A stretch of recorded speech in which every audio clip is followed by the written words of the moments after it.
अगर कोई आपको नीचा दिखाना चाहता है तो इसका मतलब है कि आप उससे पहले से ही ऊपर हो। जिंदगी जीने के लिए मिली है, इससे लोग क्या सोचेंगे यह सोचने में बर्बाद मत करो। किसी के बुरे वक्त में उसका हाथ पकड़ो, सहारा दो, उसे हिम्मत दो, क्योंकि बुरा वक्त थोड़े समय में चला जाएगा लेकिन वह आपको दुआ जिंदगी भर देता रहेगा। मनुष्य सुबह से शाम तक काम करके उतना नहीं थकता जितना चिंता और क्रोध के एक क्षण में थक जाता है। संबंध परमात्मा से अच्छे बना लो तो तुम्हें किसी की जरूरत नहीं पड़ेगी, तुम खुद सबकी जरूरत बन जाओगे। सलाह देने तो हजारों आते हैं लेकिन जब साथ देने की बारी आती है तो केवल भगवान आते हैं। जीतने के बाद तो सारी दुनिया गले लगाती है, क्योंकि जो आज आपके साथ है वह कल आपके खिलाफ हो सकते हैं। बिना मतलब के कोई आपकी इज्जत नहीं करेगा, लेकिन खुद को इतना काबिल बनाओ कि लोग बिना मतलब के भी आपका इज्जत करें। भगवान कहते हैं सोने से पहले तुम सबको माफ कर दिया करो और तुम्हारे जागने से पहले मैं तुम्हें माफ कर दूंगा। भगवान ऑक्सीजन की तरह है जिन्हें आप देख नहीं सकते लेकिन उसके बिना आप रह भी नहीं सकते। कोई और तुम्हारी मदद नहीं कर सकता, अपनी मदद स्वयं करो। आप खुद के सबसे अच्छे मित्र हैं और सबसे बड़े दुश्मन भी। इंसान तब समझदार नहीं होता जब वह बड़ी बातें करने लगे, बल्कि समझदार तब होता है जब वो छोटी छोटी बातों को समझने लगे। आप किस समय सही थे इसे कोई याद नहीं रखता, लेकिन आप किस समय गलत थे ये सब याद रखते हैं। सब दुख दूर होने के बाद ही मन प्रसन्न होगा, यह आपका भ्रम है। मन प्रसन्न रखो, सब दुख दूर हो जाएंगे, ये हकीकत है। किसी भी व्यक्ति की कोई भी बात बुरी लगे तो दो तरह से सोचो। यदि व्यक्ति महत्वपूर्ण है तो भूल जाओ और बात महत्वपूर्ण है तो व्यक्ति को भूल जाओ।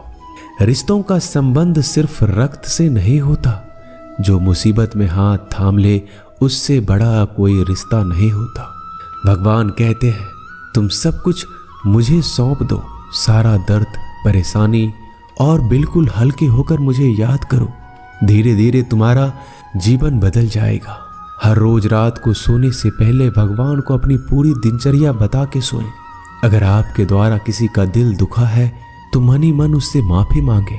अगर आपका किसी ने दिल दुखाया है तो उसे माफ करके सारी चिंताएं भगवान को सौंप कर सो जाए। यकीन मानिए इससे आपकी जिंदगी खुशनुमा बन जाएगी।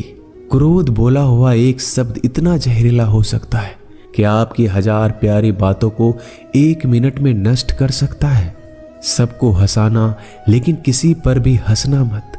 सबके दुख बांटना लेकिन किसी को दुखी मत करना। सबकी राह में दीप जलाना लेकिन किसी का दिल जलाना मत। यही जीवन की रीत है, जैसा बोओगे वैसा ही पाओगे। दुआएं और प्रार्थनाएं असंभव को भी संभव बना देती है। ईश्वर को ना हमारे तन की जरूरत है ना धन की, उसको तो बस पवित्र मन की जरूरत है। इसलिए वो हमें कुछ भी छोड़ने के लिए नहीं कहता, बस कहता है बच्चे मन से विकार छोड़ो, गंदे विचार छोड़ो। जो आने वाला है वो हमेशा गुजरे हुए कल से बेहतर होगा। यही एक सोच आपके जीवन में कभी निराशा नहीं होने देगी। झूठ कितना अजीब है, खुद बोलो तो अच्छा लगता है, दूसरे बोले तो गुस्सा आता है। खुशियां चाहे किसी के साथ भी बांट लो, पर गम हमेशा भरोसेमंद इंसान के साथ ही बांटना चाहिए।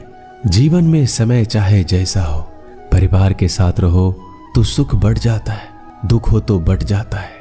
सच्चा मित्र वही है जो उस समय में भी आपके साथ खड़ा हो जब सारी दुनिया आपके खिलाफ हो। आपके पास जितना भी है उसके लिए बार बार दिल से धन्यवाद कहें, हर वक्त कहें। यकीन मानिए जितना भी है वो जल्दी कई गुना हो जाएगा। प्रार्थनाएं और ध्यान इंसान के लिए बहुत जरूरी है, क्योंकि प्रार्थना में भगवान आपकी बात सुनते हैं और ध्यान में आप भगवान की बात सुनते हैं। श्री कृष्ण से कितना कुछ छूटा, पहले माँ छूटी, फिर पिता छूटे, फिर जो नंद किशोर मिले वो भी छूटे, संग साथी छूटे, राधा भी छूटी, गोकुल छूटा, फिर मथुरा छूटा। श्री कृष्ण से जीवन भर कुछ न कुछ छूटता ही रहा। नहीं छूटा तो वो था देवत्व, मुस्कान और सकारात्मकता। श्री कृष्ण दुखी नहीं, उत्सव के प्रतीक है।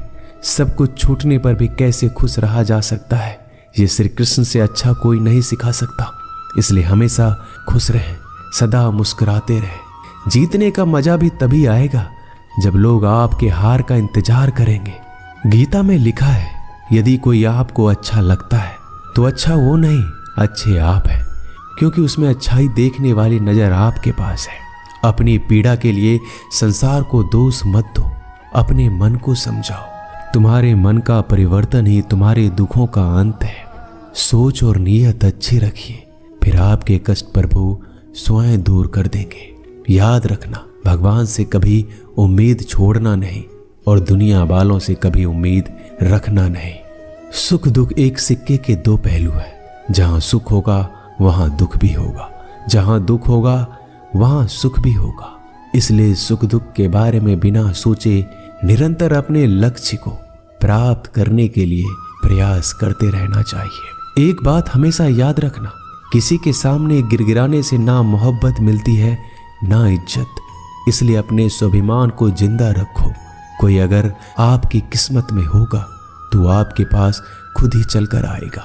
दूसरों को हराने का मौका मत दो, बस खुद को आगे ले जाने की जिद पालो।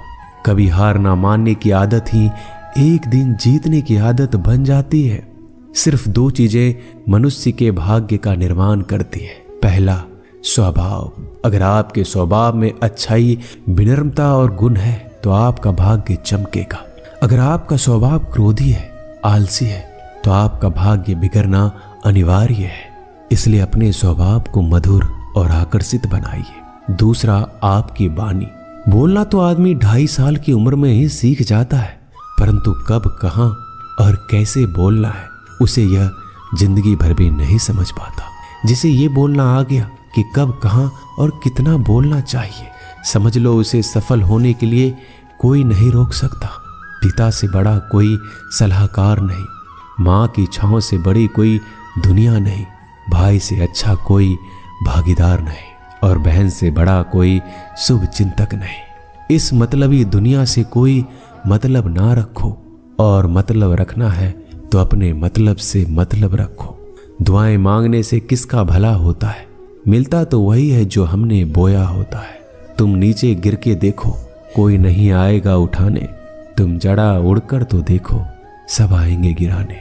एक बात हमेशा याद रखना, अगर शराब की दुकान पर बैठकर दूध पियोगे तो तुम्हें शराबी का ही दर्जा मिलेगा, और किसी मंदिर में बैठ के पानी भी पियोगे तो तुम्हें एक संत का दर्जा दिया जाएगा।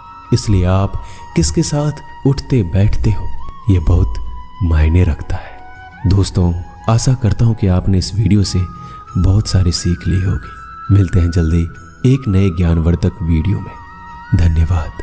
अपना ख्याल रखिएगा।